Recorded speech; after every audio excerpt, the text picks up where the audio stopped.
وہ دن آخری ثابت ہوا۔ اس کے بعد شیبا کی ماں نے میکے میں اپنے گھر کے حالات بتانے سے توبہ کر لی۔ اب ان کے گھر کے مالی حالات پھر سے سدھرنے لگے۔ بینک بیلنس بڑھنے لگا، گھر کا خرچہ پہلے کی طرح کھلا چلنے لگا۔ تاہم اکثر اوقات ان کے گھر میں بے سکونی اور کشیدگی بھی محسوس ہوتی تھی۔ جب لوگ منور سے کہتے کہ تمہارا باپ منشیات کا دھندا کرتا ہے، ان کو روکو، تو وہ اپنے والد سے کہتا، ابو جان، آپ جو کام کر رہے ہیں اس سے باز آ جائیں، ورنہ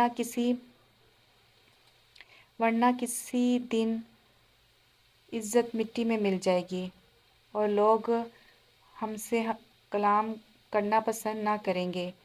باپ بیٹے کے منہ سے ایسے بڑے بول سن کر خفگی محسوس کرتا اور منور کو احمق کا بچہ کہہ کر دھتکار دیتا۔ منور باپ کا غصہ دیکھ کر سہم جاتا اور مظہر انکل کی بیوی بھی ان سے ہم وقت ڈری سہمی رہنے لگی۔ ایک دن پولیس کا چھاپا پڑا اور وہ انکل مظہر کو پکڑ کر لے گئے۔ گھر کی بھی تلاشی لی گئی لیکن گھر سے کچھ بھی برآمد نہ ہوا۔ لیکن اس واقعے سے گھرانے کی عزت اور آبرو میں مٹی میں مل گئی اور منشیات کے کاروبار کے لیبل نے ان لوگوں کی ساری خوشیاں نگل لی۔ باپ جیل میں تھا۔ اس دوران تمام بوجھ منور کے کندھوں پر آ پڑا۔ اس بیچارے کا تعلیمی کیریئر داؤ پر لگ گیا۔ ادھر گھر کے اخراجات پورے کرنے کے لیے اس نے ٹیوشن پڑھانی شروع کر دی۔ اب میں بھی اس سے ٹیوشن پڑھنے لگی اور ٹیوشن فیس بھی دینے لگی، کیونکہ میرے والدین کا خیال تھا کہ اس طرح ہم ان کی مدد کر سکتے ہیں۔ میں ایک لابالغ لڑکی تھی جس کا احساسات کی دنیا میں ڈوب جانا ممکن بات نہ تھی، مگر اس دنیا میں رہنے والا کوئی بھی انسان جذبات اور احساسات کے وارے سے نہیں بچ سکتا۔ میں ان دنوں منور کی مشکلات سے بیگانہ نہ رہ سکتی تھی۔ اگرچہ میں نے اپنے دل میں اٹھنے والی ہر آواز کو دبا دیا، لیکن ہمدردی کے جذبات کو نہ دبا سکی۔ مجھے منور کی حالت دیکھ کر دکھ ہوتا تھا اور میں شیبا کے اداس رہنے پر بھی پہرو کرتی تھی۔ منور بیچارہ نوعمر لڑکا اپنی تعلیم جاری رکھے ہوئے تھا۔ وہ ٹیوشن پڑھانے کے ساتھ ساتھ اپنے والد سے ملاقات کرنے باقاعدہ سے جیل میں بھی جاتا تھا۔ اوپر سے روزانہ لوگوں کی طنزیہ اور کڑوی کسیلی باتیں سنتا اور ان کی تیکھی نظروں کے وار بھی سہتا تھا۔ اس کو کتنے کام تھے۔ اتنی سی عمر میں قدرت نے اس پر بے پناہ ذمہ داریاں ڈال دی تھیں۔ میں زیادہ دن تک منور کی سوالی نگاہوں سے لاتعلق نہ رہ سکی۔ اس کے اندر چھپے ہر جذبے کو سمجھنے لگی۔ اب میں جس قدر اس کے بارے میں سوچتی، میری بے چینی میں اضافہ ہوتا جاتا تھا۔ اس بے چینی سے بچنے کے لیے میں نے منور سے ملنے سے گریز کرنے لگی۔ پڑھنے بیٹھتی تو کتابوں اور پڑھائی سے لا تعلقی سی ہو جاتی۔ یہ شاید اس بات کا چھپا ہوا اعتراف تھا کہ مجھے منور کی پریشانیوں پر دکھ رہنے لگا تھا۔ اس کا درد مجھے اپنا درد محسوس ہوتا تھا۔ میں اس کی مدد نہ کر سکتی تھی، اس لیے کٹتی رہتی۔ شیبا میری دوست تھی، مجھے عزیز تھی۔ وہ اپنے ابو کو یاد کر کے روتی اور اپنے گھر کی پریشانیوں کا حال بتا کر دل کا بوجھ ہلکا کرتی تھی، تاکہ میں اس کی غم ساری کر سکتی، اس کا دکھ بھی بانٹ سکتی۔ پیپرز ہو گئے، چھٹیاں ہو گئیں، ابو نے گاؤں جانے کی تجویز رکھی۔ میرا دل خوش ہونے کی بجائے اداس ہو گیا۔ امی نے پوچھا، تم اپنی پھپھو اور چچاؤں کے ہاں جانے سے خوش نہیں ہو؟ پہلے تو تم ہی اصرار کیا کرتی تھی کہ گاؤں ضرور جانا ہے، اب کیا ہو گیا ہے؟ میں چلی جاؤں گی تو شیبا بہت اداس ہو جائے گی امی جان، پہلے ہی وہ اپنے والد کے لیے بہت پریشان رہتی ہے۔ ان کے گھر کے حالات دیکھیے، ایک میں ہی ہوں جو اسے ڈھارس دیتی ہوں۔ میرے جانے سے تو وہ رو رو کے مر جائے گی۔ یہ تو کوئی مسئلہ نہیں ہے، میں اس کی ماں سے بات کرتی ہوں، ہم اس کو بھی ساتھ لے جاتے ہیں، اس کا جی بہل جائے گا۔ ماں نے شیبا کی امی سے بات کی، انہوں نے اجازت دے دی۔ اس بات سے میں اتنی خوش ہوئی کہ کیا بتاؤں۔ میں نے جلدی سے تیاری باندھی، مجھے شیبا کے ساتھ رہنے کی عادت سی ہو گئی تھی۔ خوشی خوشی ہم گاؤں پہنچے۔ شیبا بھی ماحول تبدیل ہونے کے باعث کچھ دیر کو اپنے دکھ بھول کر مسکرانے لگی۔ گاؤں میں پہلا دن تھا۔ پہلا دن بہت پرجوش اور خوشیوں بھرا گزرا۔ سبھی ملنے آ رہے تھے۔ اچانک پھر اگلے دن مجھ پر اداسی کا دورہ پڑ گیا۔ جیسے میری ذات کا کوئی حصہ گم ہو گیا ہو۔ میں اپنی اس کیفیت کی وجہ نہیں جان سکی، لیکن شام تک اداسی گہری ہوتی گئی، جیسے میرے دل کی بوٹیاں کوئی خونخوار پرندہ نوچ رہا ہو۔ اتنے بھرے پرے گھر میں بھی میں شدت سے تنہائی محسوس کر رہی تھی۔ جانے کیوں میں نے اپنی اس کیفیت کا ذکر شیبا سے کیا کہ میرا دل نہیں لگ رہا، جانے کس بات کی کمی ہے۔ تب اس نے مجھے معنی خیز نظروں سے دیکھا اور بولی، کہیں منور بھائی کی پریشانی تو نہیں؟ میں نے کہا نہیں تو۔ تبھی وہ خاموش ہو گئی۔ میری پھپھو کا بیٹا ندیم بہت ہنسمکھ تھا، اس کی میرے ساتھ خوب بنتی تھی۔ شیبا ساتھ بیٹھی ہوتی تو ندیم بات مجھ سے کرتا، لیکن اس کا مرکز گفتگو شیبا ہوتی تھی۔ میں سمجھتی تھی، لیکن اپنی سہیلی کے احترام میں چپ رہتی تھی۔ البتہ اکیلے میں اپنے کزن کے کان ضرور کھینچتی کہ تم کس وجہ سے میری سہیلی کو مرغوب کرنے کی کوشش کرتے ہو۔ ایک دن ندیم نے ہاتھ باندھ کر کہا، میری پیاری کزن، میں تمہاری دوست سے شادی کرنا چاہتا ہوں۔ تم میری چاہت کی سفیر بن جاؤ، اپنی سہیلی کی مرضی معلوم کرو اور اس کی والدہ سے بات کرو، نہیں تو اپنی امی سے کہو کہ اس رشتے میں مدد کریں۔ تم خود کہہ دو، پاگل لڑکی اگر خود کہہ سکتا تو تمہاری منت کیوں کرتا؟ مجھے مومانی جان سے لحاظ آتا ہے، میرے دل کی بات تم ان تک پہنچاؤ گی؟ کیا تم سنجیدہ ہو ندیم؟ ہاں بھئی، کیا اتنا بڑا انجینئر تم سے جھوٹ بولے گا، وہ بھی ایسے اہم معاملے میں؟ اچھا ٹھیک ہے، میں بات کروں گی، بے فکر رہو۔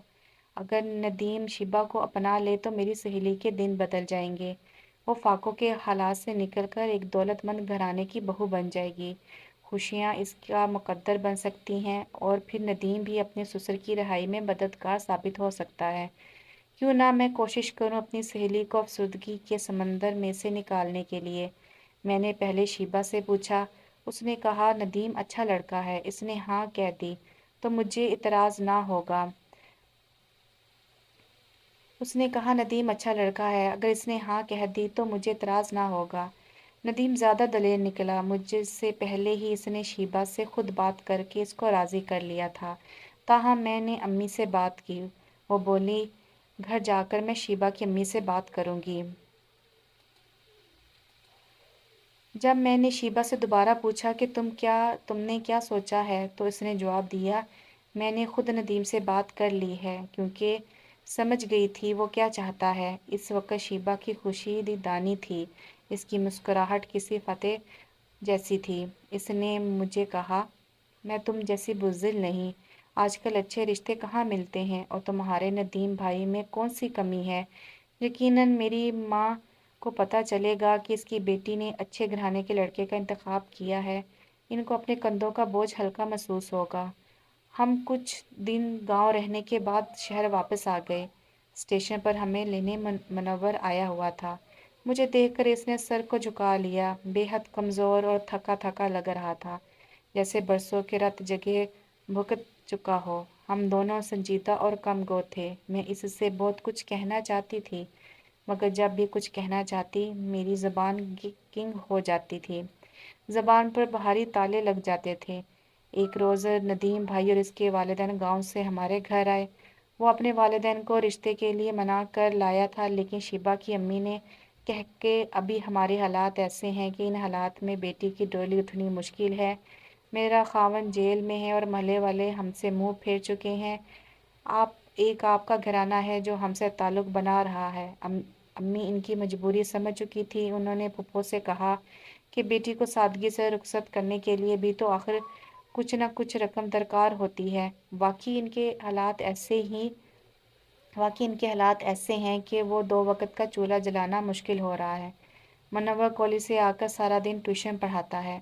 اگر ان کی مالی مدد ہو جائے تو شاید شیبا کی امی مان جائیں۔ تب پھپھو نے آنٹی سے بات کی، کہا کہ ہم دونوں طرف کا خرچہ خود اٹھائیں گے، جہیز بھی نہیں لیں گے۔ ابو نے منور کو بلا کر الگ سمجھایا کہ ان حالات میں تمہاری بہن بہت اچھے گھر میں جا رہی ہے، تمہارا باپ جیل میں ہے، ایسا رشتہ پھر نہ ملے گا۔ بہن کو بہا کر رخصت کرو اور اپنے کندھوں کا بوجھ ہلکا کرو۔ ان لوگوں کی ضمانت میں دیتا ہوں، یہ میرے رشتہ دار ہیں۔ آپ میرے بزرگ ہیں انکل، میرے ساتھ چل کر جیل میں ابو سے بات کر لیں تو مجھے کوئی اعتراض نہ ہوگا۔ ابو منور کے ساتھ انکل مظہر سے ملنے جیل گئے، ان کو تمام بات سمجھائی اور انہوں نے رضامندی دے دی۔ یوں شیبہ کی قسمت کھل گئی اور وہ ندیم کی دلہن بن کر گاؤں چلے گی۔ ندیم کے والد بڑے ذمہ دار تھے، دولت مند لوگ تھے، انہوں نے شیبہ کو سونے سے پیلا کر دیا، اس کے نام ایک مربع زمین لکھ دی۔ شیبہ کے ٹھاٹھ ہو گئے۔ اب جب وہ میکے آتی بڑی سی ایئر کنڈیشن گاڑی میں آتی۔ پہلے وہ میری سہیلی تھی، اب رشتہ دار بن چکی تھی، اب بھی مجھ سے ولوہانہ محبت کرتی تھی، اور مجھے سب سے زیادہ خوشی اس بات کی تھی کہ اب وہ منور کی پریشانیاں باڑنے کے قابل ہو چکی تھی۔ جو کام میں نہ کر سکی وہ کر سکتی تھی۔ ہر چاہنے والے کو پیار کی منزل نہیں ملتی، میں بھی انہی بد نصیبوں میں سے ایک تھی۔ انہی دنوں خاندان سے میرے لیے ایک اچھا رشتہ آ گیا۔ لڑکا انجینئرنگ کر رہا تھا اور سعودیہ عرب میں کما رہا تھا۔ والد صاحب نے اچھا گھرانہ دیکھ کر فوراً ہاں کر دی۔ میں مشر کی لڑکی کیا کر سکتی تھی؟ والدین کی اطاعت میں خاموشی سے سر جھکا لیا۔ اپنا حال دل کس کو بتاتی کہ میں منور کو جیون ساتھی بنانا چاہتی ہوں، لیکن منور کے حالات ایسے تھے کہ مستقبل بنانے کے لیے ابھی اس کو ایک عمر چاہیے تھی۔ والد صاحب نے اس کی تعلیم کا خرچہ اٹھایا تو وہ کہیں گریجویشن کر پایا، لیکن وہ اندر سے بالکل کھوکھلا ہو چکا تھا، اس میں جینے کی امنگ ہی باقی نہ رہی تھی، تمام وقت سگریٹ پیتا رہتا۔ والد نے بہت سمجھایا، اس نے سگریٹ پینا ترک نہ کیا، کچھ دن چھوڑ دیتا پھر سے پینے لگ جاتا۔ اچانک انہونی ہوئی کہ میری منگنی کے بعد اچانک ایک دن منور کی والدہ آئی اور انہوں نے منور کے لیے میرے رشتے کی بات کی۔ والد صاحب نے کہا، بہن آپ پہلے کہاں تھیں؟ اب جب بیٹی کی منگنی ہو چکی ہے آپ رشتے کے لیے آ گئی ہیں۔ میں منگنی توڑ کر آپ کو رشتہ نہیں دے سکتا، ویسے بھی آپ کے گھر سے بیٹی لی ہے، یہ بڑی بات ہے، ورنہ ان حالات میں جب آپ کا خاوند جیل میں ہے کون ایسے گھرانے سے رشتہ جوڑتا ہے؟ اس جواب سے آنٹی تو چپ ہو گئی مگر منور ہل کر رہ گیا۔ میں جان گئی کہ منور ہی نے ماں کو بھیجا ہے، ورنہ آنٹی تو حالات ٹھیک ہونے تک بچوں کے بیانے کا سوچ بھی نہیں سکتی تھی۔ اس کے بعد وہ بیمار پڑ گیا، اسے ہسپتال داخل ہونا پڑا اور حالت مخدوش ہو گئی۔ شیبہ بھائی کی تیمارداری کو گاؤں سے پہنچی، لیکن وہ مجھ سے اور ہمارے گھرانے سے ناراض اور بدظن تھی کہ والد نے میرا رشتہ دینے سے منع کر دیا تھا۔ اگرچہ دوسری وجہ یہ بھی تھی کہ منور حالات سے لڑتے لڑتے تھک گیا تھا اور اب اس میں دم ہی باقی نہ رہا تھا مزید صدمات سہنے کا۔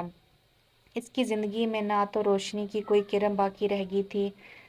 مجھ کو جلد ہی میرے منگیتر کے ساتھ شادی کے بندھن میں جکڑ دیا گیا۔ سلیم اچھے انسان تھے لیکن مجھ کو مسلسل منور کا خیال ستاتا رہتا تھا، اس وجہ سے بھی کہ وہ مسلسل بیمار تھا اور ہسپتال میں پڑا ہوا تھا۔ تاہم میں اب شادی شدہ تھی، مجھے اپنے خاوند کو قبول کرنا ہی تھا، یہی میرا مقدر تھا، اور میں اتنی بہادر اور بے دھڑک لڑکی بھی نہیں تھی، اپنے باپ کی لاج رکھنے پر مجبور تھی۔ انہوں نے مجھے بہت پیار سے پالا پوسا تھا، میں ان کی عزت پر بٹا نہیں لگا سکتی تھی۔ اپنے گھر والوں کی عزت کے لیے میں نے اپنے دل کا خون کیا تھا۔ 8 دن کے اندر اندر میری شادی کر دی گئی۔ شادی کے 2 ماہ بعد میری ملاقات اچانک بازار میں منور سے ہو گئی۔